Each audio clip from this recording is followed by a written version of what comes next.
आज के इस वीडियो में हम खिलजी क्रांति और जलालुद्दीन खिलजी को डिस्कस करेंगे। 1287 में बलबन की मृत्यु के बाद दिल्ली सल्तनत में फिर से एक बार उत्तराधिकार की समस्या उत्पन्न हो जाती है, क्योंकि बलबन का जो बड़ा बेटा था, जिससे कि बलबन बेइंतहा प्यार करता था, राजकुमार मोहम्मद, शहजादा मोहम्मद, वह बलबन के जीवन काल में ही मंगोलों के खिलाफ लड़ते हुए मारा गया था। उसका दूसरा बेटा बुगरा खां बंगाल का शासक था और उसकी दिल्ली की राजनीति में कोई रुचि नहीं थी। अतः उसके बेटे और बलबन के पोते कैकुबाद को दिल्ली का शासक बनाया गया। कैकुबाद के समय में खलजी सरदारों का महत्व बढ़ा और इन खलजी सरदारों का जो नेता था उसका नाम था मलिक फिरोज खलजी। ये जो फिरोज खलजी है वो बलबन के समय से ही अपनी सैनिक प्रतिभा का परिचय दे रहा था, किंतु कैकुबाद क्योंकि एक विलासी व्यक्ति था और उतना योग्य नहीं था, अतः उसके काल में अमीरों का प्रभाव बढ़ने लगा और सत्ता के लिए संघर्ष प्रारंभ हो गया कैकुबाद और उसके तुर्क प्रधानमंत्री निजामुद्दीन के बीच। इस संघर्ष में मलिक फिरोज का राजनीतिक महत्व बढ़ा, क्योंकि कैकुबाद निजामुद्दीन का प्रभाव खत्म करना चाहता था, इसलिए उसने मलिक फिरोज को बढ़ावा देना शुरू किया।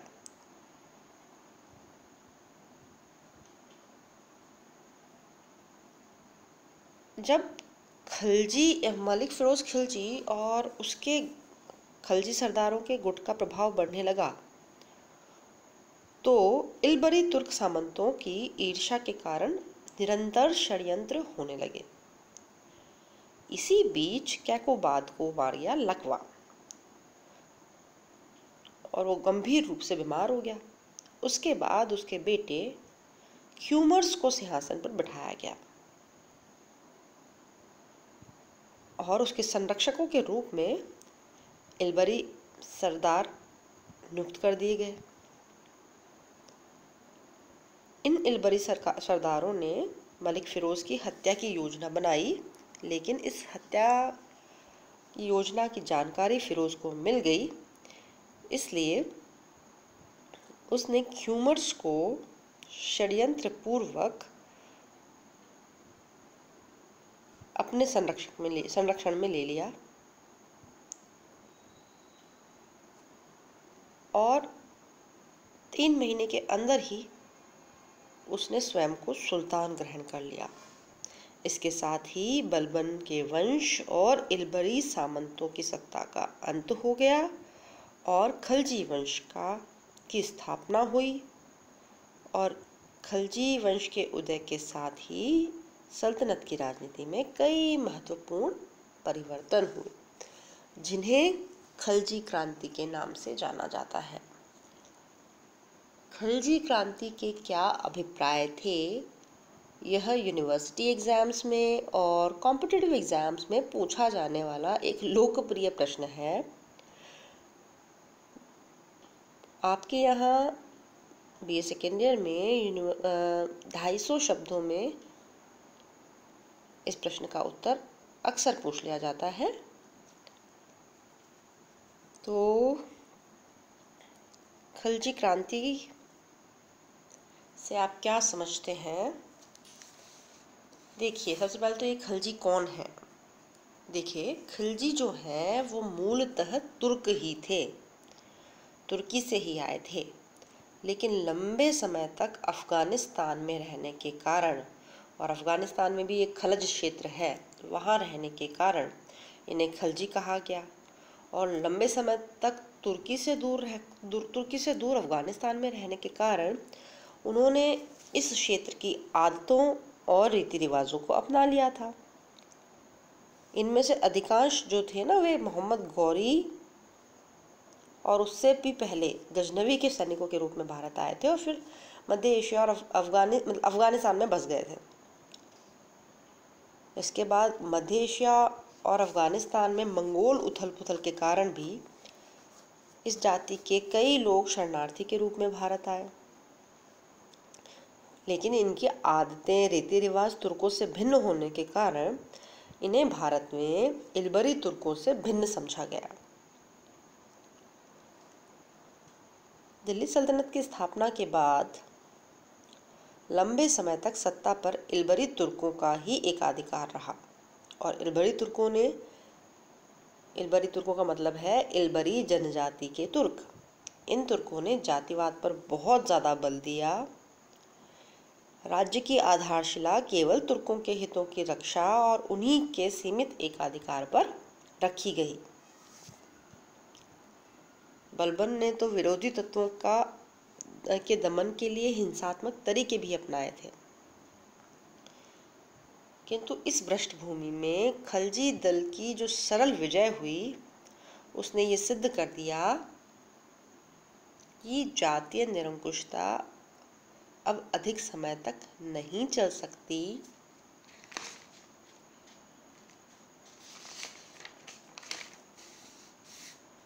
और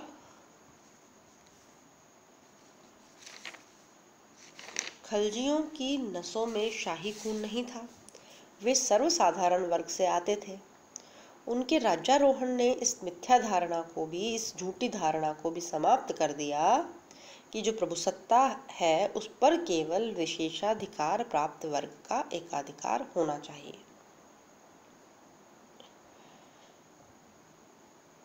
इसके अलावा खिलजी वंश ने भारतीय मुसलमानों को भी बड़े प्रशासनिक पदों पर नियुक्त करने की परंपरा आरंभ की। इससे भी कुलीनता के सिद्धांत के स्थान पर प्रतिभा को अधिक महत्व दिया गया। अगली जो महत्वपूर्ण बात यह है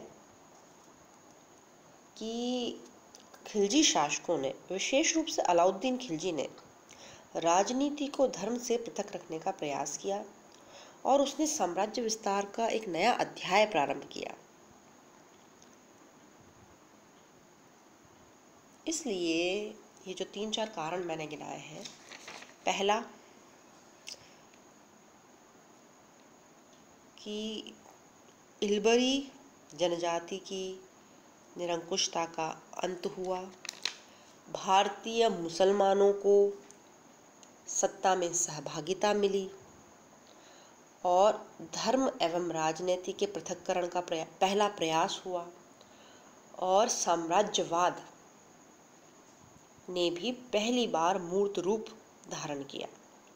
इन 3-4 बिंदुओं के कारण खलजियों द्वारा सत्ता पर अधिकार को एक वंश के स्थान पर दूसरे वंश की स्थापना, जो कि हमेशा होती रहती थी, इल्तुतमिश का वंश, फिर बलबन का वंश, ये तो होता ही रहता था, एक वंश के स्थान पर दूसरे वंश की स्थापना। लेकिन ये जो 3-4 कारण हमने आपको गिनाए हैं, उसके आधार पर खिलजियों द्वारा सत्ता पर अधिकार को एक वंश के स्थान पर दूसरे वंश की स्थापना के रूप में ही नहीं देख सकते, बल्कि यह एक व्यवस्था की समाप्ति और एक भिन्न नई व्यवस्था की स्थापना का सूचक है। खिलजियों द्वारा सत्ता अधिग्रहण के दूरगामी और निर्णायक परिणामों के कारण ही इतिहासकार मोहम्मद हबीब और डॉक्टर के.एस. लाल जैसे इतिहासकार इस परिवर्तन को खिलजी क्रांति की संज्ञा देते हैं। क्रांति का अर्थ आप सब जानते हैं, व्यवस्था में आमूल चूल परिवर्तन को क्रांति कहते हैं।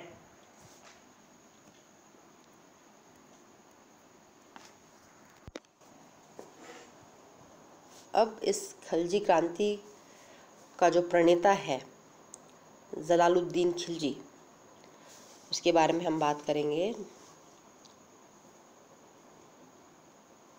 जलालुद्दीन खिलजी का जो समय है वह है 1290 से 1296, 1290 to 96। खिलजी वंश का संस्थापक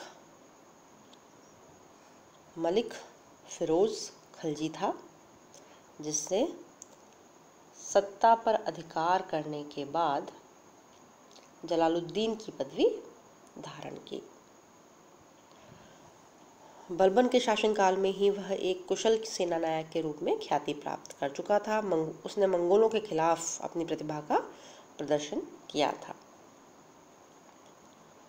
कैकुबाद के समय उसका राजनीतिक महत्व बढ़ने लगा और स्वयं कैकुबाद ने ही अपने राजनीतिक उद्देश्यों से, हितों से अपने प्रधानमंत्री निजामुद्दीन का प्रभाव कम करने के लिए मलिक फिरोज को आगे बढ़ावा दिया, और जिससे इलबरी सामंतों की ईर्ष्या जाग उठी और उन्होंने मलिक फिरोज को मारने की योजना बनाई। तब कैकुबाद, उस समय तक कैकुबाद लकवाग्रस्त होकर अपंग हो चुका था और उसके अल्पवयस्क पुत्र ग्यूमर्स को इलबरी सरदारों ने अपने संरक्षण में सुल्तान घोषित कर दिया था। किंतु मलिक फिरोज ने षड्यंत्र पूर्वक ग्यूमर्स का अपहरण करके स्वयं को उसका संरक्षक घोषित कर दिया और अंततः 1290 में उसने राज सिंहासन पर अधिकार कर लिया। कैकुबाद द्वारा बनवाए गए किलोखरी या फिर कूलागढ़ी, ये दो नाम मिलते हैं। किलोखरी के महल में जलालुद्दीन ने अपना राज्याभिषेक कराया। उसे सुल्तान कैकुबाद ने शाइस्ता खां की उपाधि दी थी और आरिज ए मुमालिक अर्थात सैन्य मंत्री का पद दिया था।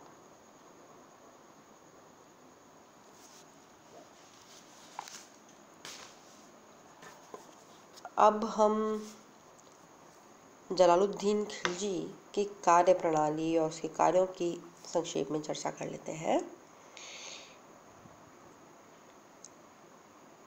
जलालुद्दीन अत्यंत उदार, विनम्र और दयालु व्यक्ति था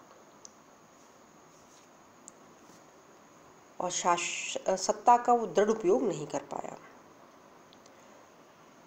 बलबन की कठोर शासन व्यवस्था के बाद उसका जो काल है, जो कि उदारता का काल है, उसे शासन की दुर्बलता का प्रतीक माना जाता है, जिससे कि खलजी सामंत, विशेष रूप से युवा खलजी सरदार, अत्यंत अप्रसन्न थे। उसकी सत्ता संभालने के तुरंत बाद असंतुष्ट इलबरी सरदारों ने जगह जगह विद्रोह छेड़ दिए, लेकिन इन विद्रोहों का दमन करने के स्थान पर उसने उन्हें क्षमा कर दिया। साम्राज्य विस्तार के क्षेत्र में भी उसे बड़ी सफलताएं नहीं मिली। रणथंबोर पर उसका अभियान विफल रहा और मंगोल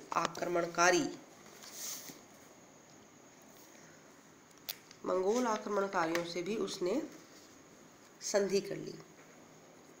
उसके समय 1292 में 1292 में मंगोल नेता हलाकू के पौत्र, जिसका नाम उल्गू बताया जाता है, उल्गू या फिर इलखान बताया जाता है, उसके आक्रमण हुए, लेकिन मलिक फिरोज या जलालुद्दीन ने उसके साथ संधि कर ली और उसी के नेतृत्व में लगभग 2000 मंगोलों ने इस्लाम को ग्रहण किया और वे दिल्ली के आसपास के इलाकों में बस गए और इन्हें नव मुसलमान कहा जाता है। कई बार MCQs में नव मुसलमानों पर प्रश्न पूछ लिया जाता है। तो नव मुसलमान कौन थे? नव मुसलमान थे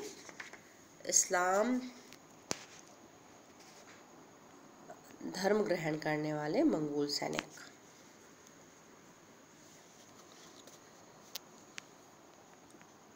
इस तरह से युवा खिलजी सरदारों की आशा के खिलाफ इल्बरी सामंतों को अपदस्थ करने के, उन्हें प्रताड़ित करने के कोई उपाय जलालुद्दीन ने नहीं किए। इससे उसकी कमज़ोरी, इसे युवा सरदारों ने जलालुद्दीन की कमज़ोरी माना और उसकी इसी अलोकप्रियता का फ़ायदा उठाकर उसके भतीजे अलाउद्दीन खिलजी, जिसका मूल नाम अली गुरशस्प बताया जाता है, ने सत्ता पर अधिकार करने का षड्यंत्र रचा। उस समय वह कड़ा, आधुनिक इलाहाबाद का इलाका का प्रांतपति था और एक बहुत सफल सेनानायक था।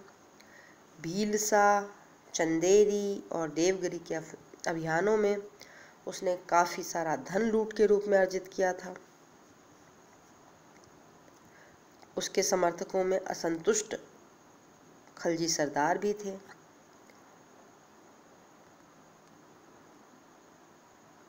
अलाउद्दीन ने कड़ा में बुलाकर धोखे से जलालुद्दीन की हत्या कर दी और 1296 में सत्ता पर अधिकार कर लिया। जलालुद्दीन पर कुछ लघुतरात्मक प्रश्न भी पूछ ले जाते हैं, जैसा कि एक तो मैंने आपको बताया ही नव मुसलमानों के बारे में। दूसरा है सिद्दी मौला। सिद्दी मौला एक ईरानी फ़कीर था, सूफी संत था, चिश्ती संप्रदाय का, जिसने अलाउद्दीन खिलजी के खिलाफ विद्रोह किया और अलाउद्दीन खिलजी नहीं, जलालुद्दीन खिलजी के खिलाफ विद्रोह किया और जलालुद्दीन ने उसे हाथी के पैरों तले दबवा दिया। बरनी के अनुसार सिद्दी मौला के साथ 2 हिंदू अधिकारियों हथिया पायक और निरंजन कोतवाल ने भी जलालुद्दीन के खिलाफ षड्यंत्र रचा था और सिद्दी मौला को निरंकुश रूप से बर्बर रूप से उसका दमन कर दिया गया। इसी तरह से पूछा जाता है कि बलबन ने रणथंभौर पर आक्रमण कब किया। जलालुद्दीन द्वारा 1290-91 में रणथंभौर पर आक्रमण किया गया। इस समय रणथंभौर के शासक हमीर देव थे और हमीर ने इस आक्रमण को विफल कर दिया। इसी तरह से देवगिरी पर आक्रमण पर भी प्रश्न पूछा जाता है। जलालुद्दीन खिलजी के समय 1295 में अलाउद्दीन खिलजी द्वारा, जो कि उस समय कड़ा का गवर्नर था, देवगिरी पर आक्रमण किया गया। वहाँ का शासक रामचंद्र देव था, वह पराजित हुआ और अलाउद्दीन खिलजी ने भारी लूट वहाँ से की और लूट का माल कड़ा लेकर आया। इसी तरह जलालुद्दीन फिरोज खिलजी के समय जो इल्वरी तुर्क दल था, उसके नेता कौन थे, इस बारे में भी प्रश्न पूछ लिया जाता है। उसके नेता थे मलिक एतमार कच्छन, जो कि अमीर हाजिब के पद पे थे, और मलिक सुरखा, जो कि बारबक के पद पे थे। इसी के साथ हम ये वीडियो यहीं समाप्त करते हैं और अगले वीडियो में अलाउद्दीन खिलजी की चर्चा की जाएगी, जो कि मध्यकालीन भारतीय इतिहास के एक ख्यातनाम व्यक्तित्व हैं। Thank you.